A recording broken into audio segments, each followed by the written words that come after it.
Goldschmidt here. I am here to discuss red wine style.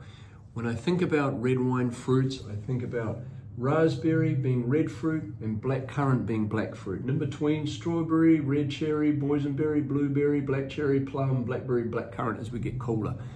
Hopefully that makes sense. Alexander Valley has longer hang time from flowering to harvest than Napa Valley. Bordeaux, flowering to harvest, is usually about 100 days. Napa Valley, we tend to be about 130 days, and in Alexander Valley, about 140 days. Brix starts to increase once we hit veraison.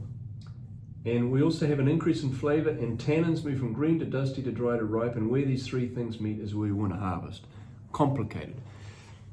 Alexander Valley, being longer, less heat, we tend to have more structure, more red fruit, more vibrancy. Whereas Napa Valley tends to be a little bit blacker and sweeter and generally has higher alcohol.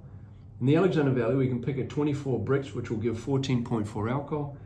In Napa Valley, you tend to be 27, 28 Brix, which will give 16.8 alcohol. When you're at that high in alcohol, you do not have terroir.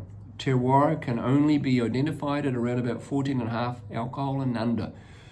If you give me 15 alcohol Napa, Alexander Valley, Maipo, Colchagua, McLaren Vale, Barossa, and I tell you, it's going to be hard for you to tell the difference. Alexander Valley tends to be more red fruit.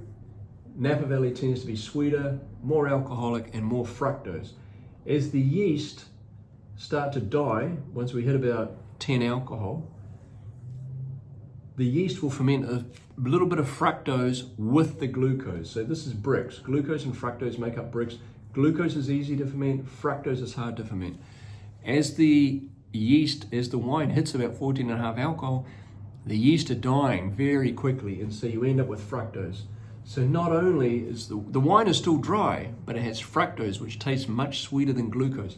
So you tend to have more red fruit in the Alexander Valley, more black fruit in Napa, but you also have more alcohol and more sugar taste here. My goal is to make wine closer to 14 alcohol. So I am trying to preserve the textural component of Oakville, but I'm increasing the fruit to more of a red fruit, more vibrancy. In the Alexander Valley, I'm trying to bring the fruit a little bit blacker, still trying to keep the same structure and liveliness that you get from the Alexander Valley, but just make it a little bit blacker. Hopefully that makes sense. A little confusing, plenty more videos where this came from. Anyway, red wine style here in Goldschmidt Vineyards.